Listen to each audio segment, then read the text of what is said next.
Hoje eu gostaria de falar sobre um assunto que começa a incomodar alguns pais ao final do primeiro bimestre, primeiro trimestre.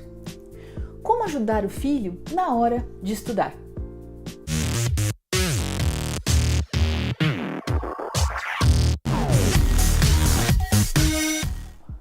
Para a gente falar sobre orientações de estudo, é muito importante lembrar a respeito da faixa etária da criança.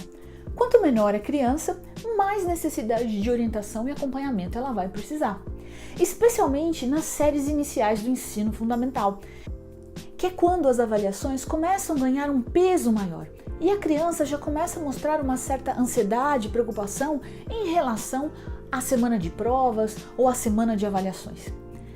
Voltando a essa questão da faixa etária, quanto menor, com 7, 8 anos, mais orientações eu preciso dar.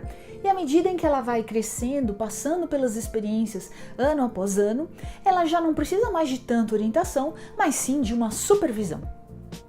Então confira agora 5 dicas muito importantes para você que está aí junto com o seu filho, como melhorar o momento de estudos, preparar o seu filho para aprender a estudar sozinho. Dica número 1, disciplina. É isso mesmo, é importante ter um horário, um combinado, a criança já saber exatamente que horas ela precisa começar a estudar e que horas ela vai terminar.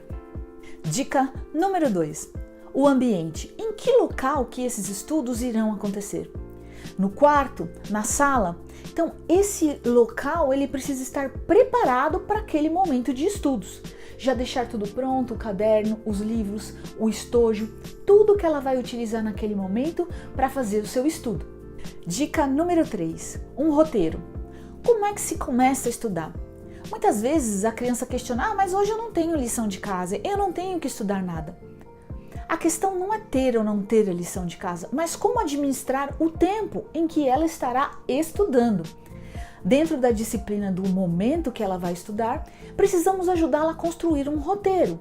Quais foram as disciplinas que tiveram naquele dia? Quais foram as dúvidas? Quais são as tarefas para o dia seguinte, para a semana seguinte? Quais são os livros que precisam ler? Nós precisamos ajudar a criança a organizar essa rotina. De repente colocar um calendário, de repente colocar uma lousinha em que ela mesma escreva quais são as tarefas daquela semana, da próxima semana, quando serão as próximas provas, quais livros ela precisa ler, quantas páginas por dia. Criar esse roteiro num primeiro momento juntos e depois pedir para a criança ir alimentando aquelas informações. Isso faz parte da rotina de estudos. Dica número 4, distrações. Isso é muito importante. Na hora de sentar e estudar, você tem que ter um ambiente livre de quaisquer distrações. Nada de televisão, nada de fone ouvindo música, nada de celular perto, nada de irmãos perto. Não, esse é um momento de concentração, de foco. E a mente precisa estar preparada para isso. Muitos jovens e crianças têm dificuldade de começar alguma atividade, de manter o foco. Então, a dica é começar com uma respiração profunda, trazendo a mente para aquele momento, se concentrando para o início dos estudos. E por último, a última dica é utilizar estratégias diferentes. Sempre que eu vou começar os meus estudos, eu não devo começar o estudo sempre relendo aquilo ou fazendo um resumo. Eu devo usar estratégias diferentes. Quem sabe começar com um teste, fazer uma autoavaliação. Ou quem sabe começar com um vídeo tentando gravar aquilo que eu entendi da aula. Podemos sim utilizar o celular com esse propósito de torná-lo uma ferramenta para nos ajudar na hora dos estudos.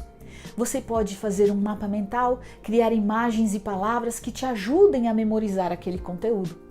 Utilize estratégias diferentes e você vai ver como isso será fundamental na hora de lembrar daqueles conteúdos estudados. É isso aí! Eu sou Letícia Bechara, consultora educacional, e eu quero ajudar você a pensar na educação dos nossos filhos. A gente se vê. Até mais!